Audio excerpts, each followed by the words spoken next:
bom dia para você. A gente vem comentando aqui ao longo do nosso programa de todas as tentativas do governo brasileiro para tentar trazer esses brasileiros que estão ali presos, né, em Gaza, aguardando o resgate. Parte deles está numa escola, cerca de 13 brasileiros estão numa escola católica, aguardando o resgate. A gente acabou de ver imagens e de ouvir o depoimento de uma criança, de uma das crianças, são várias crianças que estão ali, uma criança de 11 anos de idade, que aguarda sair com vida, aguarda sair de lá, além de todos os 22 brasileiros que aguardam esse resgate. O Jamil Chad fez uma coluna que é bastante interessante, até muitas pessoas aqui do chat também tentando entender como é que funciona, quais são as amarrações possíveis para que o Brasil consiga trazer esses brasileiros. Eu vou ler uma parte aqui da matéria, então, do Jamil, que explica bastante isso. A gente já entra no nosso debate aqui, Gessé. Então, ele explica exatamente isso. O que precisa acontecer para que 22 brasileiros sejam resgatados de Gaza? Então, o que o Jamil conta para a gente, né? O governo brasileiro colocou como prioridade resgatar esses brasileiros que estão em Gaza e que solicitaram essa evacuação da região. A gente ouviu, não sei, eu tive a impressão de ouvir barulho de bomba, mas acho que não, vocês me avisam, gente, porque a gente está com imagens aí de Gaza ao vivo enquanto eu converso com vocês. Seguindo aqui na matéria do Jamil, de acordo com os diplomatas, a Embaixada do Brasil no Cairo está pronta para operar, assim como os demais setores da chancelaria, inclusive, como eu já disse aqui, né, o avião presidencial já está em Roma, aguardando para ir para o Cairo. Mas, seguindo aqui na matéria do Jamil, para os altos funcionários do Itamaraty, duas coisas precisam acontecer para que a ação seja realizada. Vamos falar dessas duas coisas, então. O governo do Egito precisa aprovar que esses 22 brasileiros entrem em seu território.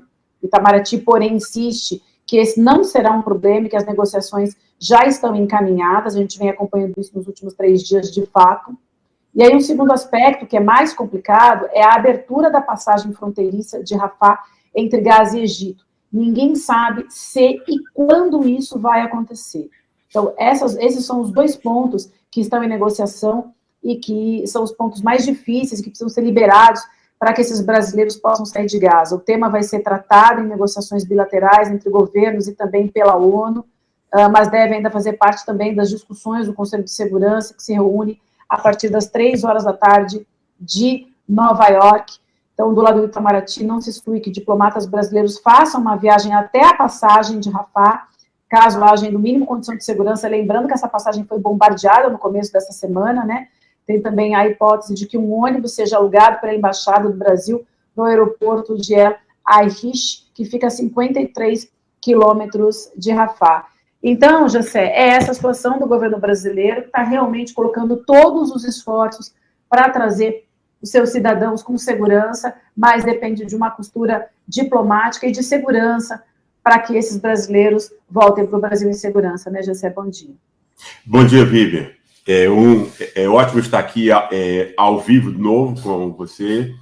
E, obviamente, quer dizer, a gente nota o quê, né? Uma diferença enorme entre o tratamento que é dado, né, para os, inclusive nesse caso dos refugiados judeus, né, que já tem vários aqui, quer dizer, judeus não, israelenses, né, no caso, e com os palestinos, né, quer dizer, essa dificuldade, eu acho que ela tem uma razão, Vivian, quer dizer, que está ligado a todas as outras dificuldades dessa guerra, né? Que é o quê? Né? Que é o fato que você tem operando aí um racismo cultural. Né? O que é o racismo cultural? Né? Você percebe israelenses, americanos, franceses, alemães, etc., né? Como seres superiores. Né? Eles são brancos, ocidentais, são mais ricos, são tidos como modernos, etc., né? A situação do povo palestino é exatamente o oposto disso e é muito semelhante ao que acontece com a América Latina, com a África, com a Ásia. Né? Aí são o quê? Eles são mais escuros, eles são tidos como não ocidentais, eles são mais pobres, né? Eles são tidos como pré-modernos. O que isso significa? Você desumaniza o outro. Né? Ao desumanizar o outro, você não consegue se identificar com o sofrimento dessa pessoa. Né? Quer dizer, porque você não a vê como humana, porque você não a vê como semelhante a você. Isso é produzido pela ciência, isso é transformado em teoria científica, mas isso está nos filmes, Vivian, que a gente vê todos os dias, Netflix, etc. e tal. Quem são os criminosos? Quem são os inconfiáveis e tal? Se não os árabes, o mexicano, o latino, o africano, etc. Quem vai causar problema? E essas ideias entram no subconsciente do mundo todo, né? Isso dá uma reação extremamente distinta sobre como você vai perceber a situação de um e de outro, né? Isso, eu acho, é um ponto fundamental, né? Quer dizer, nessa questão também da ajuda humanitária, a gente viu que são 2 pesos e 2 medidas, né? Foi muito mais fácil com os cidadãos de Israel e está sendo muito mais difícil agora com os nossos compatriotas que estão lá na Palestina, né? Sem que a gente compreenda como esse racismo funciona, né? A gente não consegue entender nem o que a gente sente, sabe? Porque é extremamente ambíguo, né? Também, né? Nem porque os Estados Unidos, por exemplo, fomentam a guerra ao invés de tentar evitá-la, etc, etc. Né? E como o sofrimento dos israelenses foram mostrados, etc, e tal, e o sofrimento dos palestinos não. Né? Ou seja, isso causa uma diferença na forma como você percebe a guerra, a comoção, etc, etc. Né? Eu acho que é importante a gente discutir esse assunto, porque ele está na base de tudo que está acontecendo. Ele explica a maior parte, né, do que está acontecendo. Por que você tem uma atitude tão diferente quando se trata, aí, no caso, de israelenses e de palestinos? Exatamente, né? E a gente vê, como a gente já conversou aqui também, a extrema-direita no Brasil se aproveitando aí dessa narrativa também para polarizar ainda mais a opinião das pessoas aqui. Mas, Gessé, eu queria falar um pouco mais com você sobre a postura do presidente Lula, né? Não está medindo esforços nenhum, mandando inclusive o avião dele, avião que ele usa aqui, do pessoal, para viajar dentro do Brasil, um avião que não estava nos planos da FAB. Desde o início, né? Desde que a guerra estourou, o governo Lula vem medindo esforços para trazer os brasileiros que estão em Israel, né? Mais de 2.700 brasileiros pedindo essa repatriação, e também medindo esforços, não medindo esforços para trazer os brasileiros que estão em Gaza. Até é importante a gente dizer que ontem, gente, o presidente do Egito chegou a dizer que não ia permitir a saída de refugiados de Gaza para o Egito. Ele disse que quem mora em Gaza teria que permanecer por lá, que ele não queria liberar a saída dos refugiados, mas que estaria negociando a entrada de ajuda humanitária.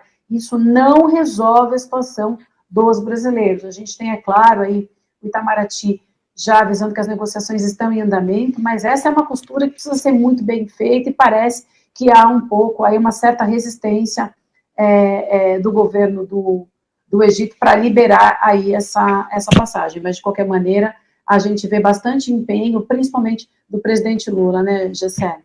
Exato. Isso é uma coisa muito meritória, né? Quer dizer, ou seja, o Lula não é só, ele não diz as coisas só da boca para fora, né, Vivi? Então, é extremamente importante, e aí, como ele está se pondo também, né, como um líder mundial, né, é extremamente importante que ele, exatamente nessa situação, pelo imobilismo americano, antes de tudo, né, o que significa, quer dizer, um passe livre para Israel fazer o que ele quiser, né? Quer dizer, foi algo assim impressionante. Faça o que você quiser e tal, né? Que a gente garante por o outro lado. Ou seja, isso é um estímulo para que a guerra se aprofunde, para que a guerra, não é? Como foi dito aí na discussão que a Heloísa aí nos trouxe, né? Mostra como foi distinta a situação na Ucrânia e agora a mesma situação de um país invadido, né? Há muito tempo, etc., que ninguém nem conhece a dor desse povo, né? quer dizer, as coisas saem assim, quer dizer, quando acontece, enfim, uma guerra ou um assunto extremo, né? E eu acho muito importante o que o Lula está fazendo, porque ele está mostrando o quê? O outro lado disso, ou seja, você tem que evitar a guerra. Você tem que ajudar as pessoas que estão nessa situação. Esse é o recado que Lula está dando ao mundo, né? Ou seja, se vocês não vão fazer nada, a gente aqui, pelo nosso lado, vamos ajudar os nossos que estão lá, dos dois lados, né? Porque são os dois lados que precisam de ajuda e de amparo nessa hora.